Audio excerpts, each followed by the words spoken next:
powerful name of Jesus.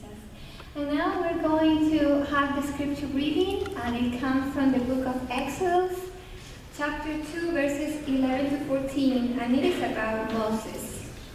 One day, after Moses had grown up, he went out to where his own people were and watched them at their hard labor. He saw an Egyptian beating a Hebrew, one of his own people. Looking this way and that, and seeing no one, he killed the Egyptian and hid him in the sand. The next day, he went out and saw two Hebrews fighting. He asked the one in the wrong, "Why are you hitting your fellow Hebrew?" The man said, "Who made you ruler and judge over us? Are you thinking of killing me as you killed the Egyptian?" Then Moses was afraid and thought, "What I did must have become known." May God bless the reading of His word. Thank you, Melanie. All right, well, let me paint a picture for you. Let's say you're at the store. And you're going through the store up and down the aisles, and you see somebody in the store, another customer there, and that person is doing this, looking this way and that. What are you going to think? They think that person is shifty. They may think that person is up to something. They think that that person's going to steal something there at the store. Or here's maybe something that's even more relatable. Maybe you were home for the holidays, having Thanksgiving, you're with your family, and the meal's all done, and the dessert's all done, and everything's all wrapped up and put in the fridge. And after an hour or two, you see one of your family members standing in front of the fridge, and they're looking this way and that. And you know there's one piece of pumpkin pie there in the fridge. Now you may think this person is up to something. This person wants something. Now they're going to do something maybe we wouldn't agree with. Well, we can imagine being there with Moses. And we hear about it today. Moses there in the desert, and he looks this way and that way before, and once he sees nobody is looking, he kills this Egyptian. This story. It tells us a little bit about Moses, but it also tells us about ourselves. It's like a mirror that we can look into. We can see ourselves and the way that the way that we give in to sin from time to time, and also the results of that. What are some of the results of this for ourselves, for God, and for those around us when we do the wrong thing, when we do something we know we're not supposed to do? Well, this is a great story for that.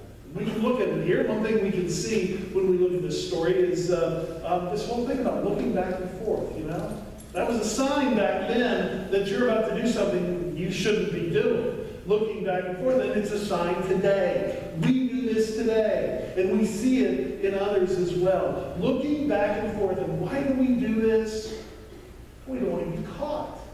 We're doing something, we don't want other people to see us doing this thing. So we look back, we think, well, I'm going to get away with it. This is something I'm going to get away with. You remember the movie back? Gosh, I can't believe this is now an old movie. I Know What You Did Last Summer. That's now an old movie. I think it was in the 90s sometime. That was 25 years ago, probably. I Know What You Did Last Summer, about the kids who did something wrong. They tried to cover it up, and they thought they had it all clear, that everything was forgotten, everything was hidden, and they start getting these messages. I know what you did last summer. And then there are lots of scares until finally it's resolved, all resolved at the end of the movie. But you have this idea, I know what you did. Think about that. Think if somebody got a hold of you, sent you an email, sent you a text, sent you a letter that said, I know what you did. What is the thing that would come into your head, right? We probably all have one thing we could think of that maybe happened within the last year that we did that we're not proud of, that we hope that nobody else saw. It's hard, though. It's hard to do something and not have somebody find out about it. I like the story of the minister who came into the church and he said to his parishioners, he said, listen, I heard about one of you doing something that was very bad. And let me tell you, if there is not one big gift in the offering today, I'm going to tell what I know, and I'm going to tell which of you did what I know.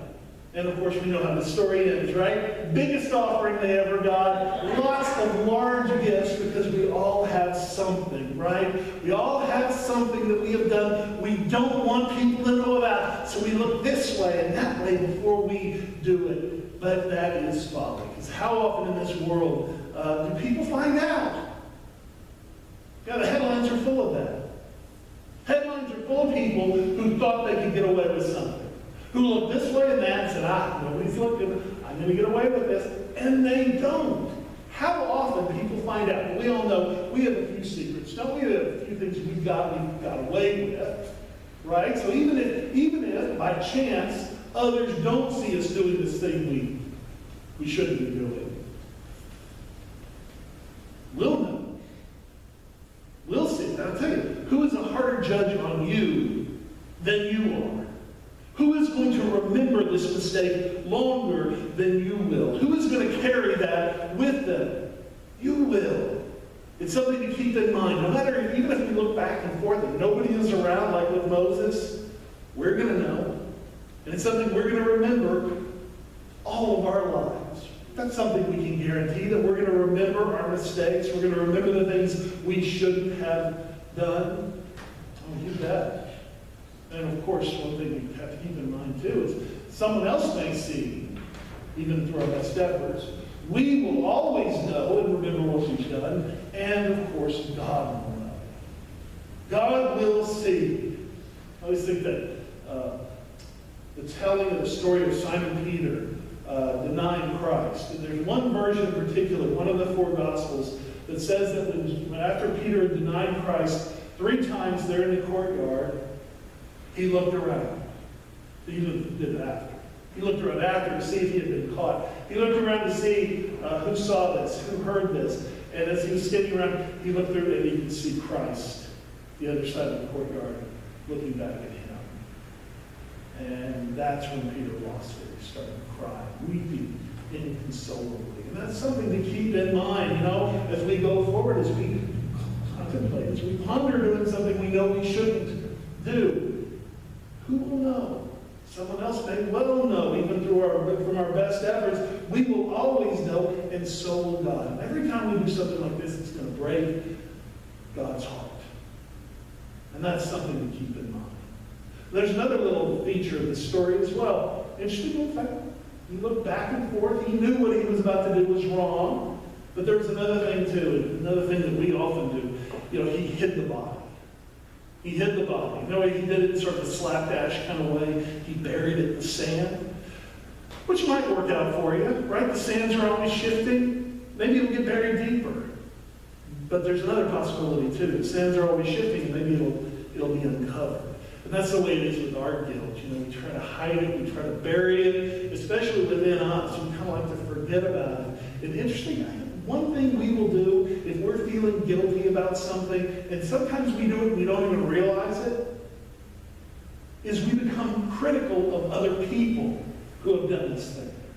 Right? We become the ones who are critical of them, and it's because of our guilt. It's a way that we have of burying our guilt. There's lots of ways we can do it. We can do that. We can be critical of other people, gossip about other people. We can just get so busy that we don't have time to think about it. We can immerse ourselves in entertainment, right? In recreation. We can immerse ourselves in alcohol or in drugs. But all of these are like sand over our guilt. And chances are the winds are going to blow, and that's going to be uncovered.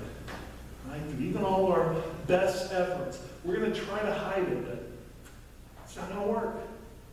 It's not going to work. So it's something to keep in mind. We may look this way and that before we do something, but once we've done it, if we try to bury it away, chances are that's not going to work either. And one last thing Moses did. He ran away. We don't see that and hear that in our verse we read today, but he did. He ran away. He went off to Midian. And he started his life over, right? He found a wife. He had a child. He had a job, he had a flock, he had everything he needed there in Midian, but he also carried this guilt with him. Running away didn't get rid of the guilt. And in fact, when God is calling to Moses and saying, you need to go back to Egypt, Moses is resisting. And one thing God finally has to say to Moses is, oh, you know, the guy you killed, everybody's kind of forgotten about that. If that's stopping you from going back to Egypt, don't let it stop you. It's over, and it's done. And that is what finally got Moses back to where he should be in following God. So running away, that's another thing that we can do. And actually, all of this is just sort of a good sign for us, a good guide for us if we are ever tempted. I'll tell you one sign. If you're tempted and you start thinking, you know it's wrong, but I deserve it. But that's a warning sign. That's a warning sign right there. If you're saying, I know it's wrong, but you know, I deserve this for all the good things I've done. That's a problem. But another thing you can do, another thing you can look at to see where the problem lies is, if you're about to do something and you're looking this way and that, to see, make sure that nobody is watching you, then what you're about to do is probably wrong. If what you're about to do is going to cause you to want to hide it, to want to bury it one way or another from yourself and from others, then what you are about to do is probably wrong. If what you're about to do is going to cause you to run away from some place, run away from some relationship, run away, then that thing you're about to do is probably wrong. All of these are guides for us when we are tempted to do something, when we are thinking about doing something, when we aren't sure of whether what we are doing is right or whether it is wrong. All of these are guides for us that can help us to make the right decision. But inevitably, we are all going to make the wrong decision from time to time.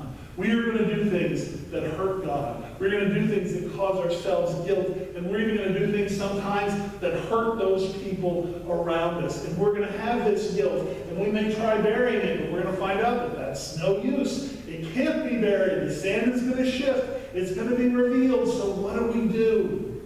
What do we do with that guilt that we feel? We have something we can do. We can take that guilt to God. Take the guilt to God. I'll tell you, sometimes it takes more than one try. We have to keep working at this. We have to keep doing it. If we find that guilt, we think we've let it go, and then we find it again the next day in our hearts. But we can keep coming to God. Keep letting that guilt go, because what God says to us and what God has said is that as far as the east is from the west, that's how far I'm going to take your transgressions from you. The Bible says that though your sins are as scarlet, I'm going to make them as white as snow. And that's the promise of the gospel. That we can bring these things to God, and God, through His Son, Jesus Christ, will take this baggage, this burden from us. And that we can feel that burden be lifted because of Christ. We can know that we are absolutely forgiven. And we can have the joy that would come from that moment of knowing that the slate has been wiped clean. This is what we need to believe. And if we do, if we can believe this, if we can accept this, then no matter how many times we have looked this way or that, no matter how many times we have buried something in the sand, no matter how many times we have run away, we can still bring this to God. And we will be forgiven. And we will have the chance, not just once, but every day, to walk in a brand new life. Let us bow in prayer. Loving God, we do give thanks that you are always there, ready to take on the burden that we have, ready to take it off of our shoulders. Loving God, help us to take this gift absolutely seriously. Help us to be willing to come to you each time we feel burdened, and to find there, and to know we can find the forgiveness that you offer us each and every day. Loving God, help us to feel this, and may it bring joy into our hearts. And dear Lord, there's no better time for us to bring our own brokenness to you than here before we come to this table. Loving God, do help us to feel and to know that we are forgiven here. Help us to know that as we come forward now to receive these emblems of bread and cup that we ask for your blessing upon in this moment. Lord, help us to feel the strength that you offer us and the forgiveness as we come to this table together now. It is in Jesus Christ's name we pray.